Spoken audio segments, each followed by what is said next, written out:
What's going on? It's your boy Sermon at Sermon's Domain on Twitter.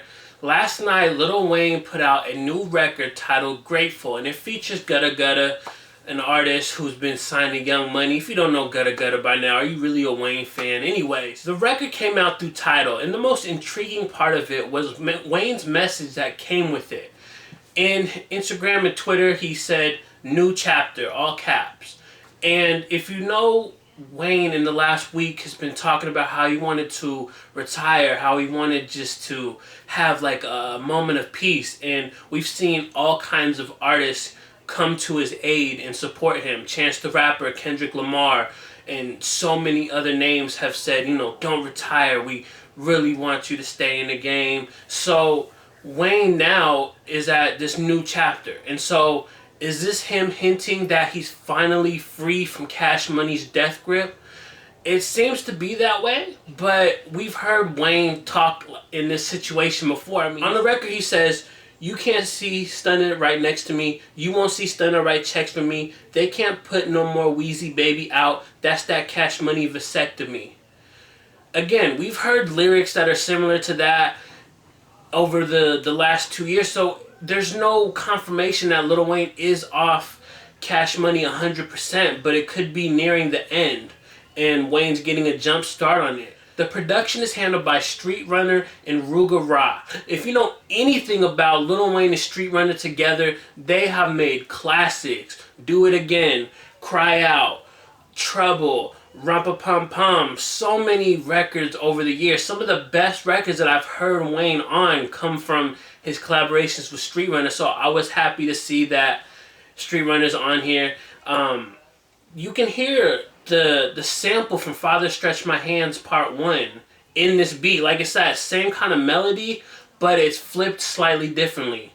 And I thought that was cool to notice and to spot in the record. For me, the auto-tune was unnecessary. I know Wayne's used auto-tune a lot in the past, and it works, and sometimes it doesn't work. So I thought it was just unnecessary on this particular record. I thought it could be better without it. I think the lyrics here are above par for Wayne, and they're used in like a form of repetition at the same time, to where you're going to hear the same lines one or two or three more times throughout the entire song, and that's good, because it makes it easier for people that when you remember something, you remember by repetition, and that's going to keep it in the minds of people. So he says a line like, one of my favorite lines, he says, "I pull up on them key sweat. They never see me sweat. And tell the press I'm not depressed. I just had to press reset." So that was Wayne, in response to all the news articles that he was depressed and going to quit. And I mean, he did put it out there himself in that way, but at the same time, I'm glad that he's still going hard. Pressing reset is important. Again, it's another hint that he's off Cash Money, but there's still no confirmation about that. I think this song, Grateful, should be the last of the Lil Wayne versus Birdman saga in terms of records. I know it's been very one-sided. Birdman hasn't released all these songs, dissing Wayne, talking about Wayne, but at some point it gets pointless to me. Like, what is Wayne going to say about Birdman at this point? "You owe me money. I'm not on Cash Money anymore." He's saying the same things. It's just very different variations of fuck Birdman. And at the end of the day, it's not doing anything to progress his legacy. I think, if anything, Wayne should just focus on creating some good music and let the trial and everything play out separately. And then, just move on once it's all over with, once it's all said and done. Maybe I'm wrong in that regard, but that's just my view.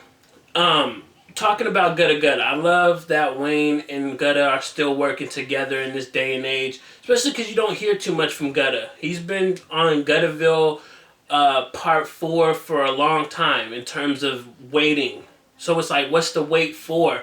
I've always had this idea that if Wayne gets off Cash Money and is able to take Young Money with him and the artist, that it could be like a much bigger label. you can team up with like Empire Distribution, who's been killing on the digital forefront, and put out album after album after album, sign new artists, go on these big tours with everybody. He could essentially take over like how Tech Nine does it. Tech Nine goes on tour. He's a main headliner. He has all these different artists that just released albums or about to release albums on the tour with him. So I've always looked at Wayne as someone who could do something like that. I'm not saying that he will or that it's even possible for him, but that's what I've always thought. So Grateful is a good record. I don't know how memorable it's going to be in the long run, but for the moment, I like the record. I don't want to see any more Wayne versus Birdman songs after this. If it's truly a new chapter, then it's time for Wayne to just move on and focus on what's next. I hope he finds inspiration in, just this new chapter, if he's off Cash Money. But it's inevitable at this point. He's going to get off Cash Money some way, somehow. So those are my thoughts on Grateful. Once you listen to the record, it's a TIDAL exclusive, so unfortunately if you don't have TIDAL, it's going to be hard to listen to it. You're going to have to go to your local digital bootlegger. And let me know what you think about the record in the comment section below. Do you think that Wayne is actually off Cash Money, or do you think he's just talking more optimistic? Let me know, and then like the video, subscribe to the channel if you're not already, share the video. Follow me on Twitter @SirMsDomain. And as always, thank you for your time. I appreciate you for watching. And until next time, peace.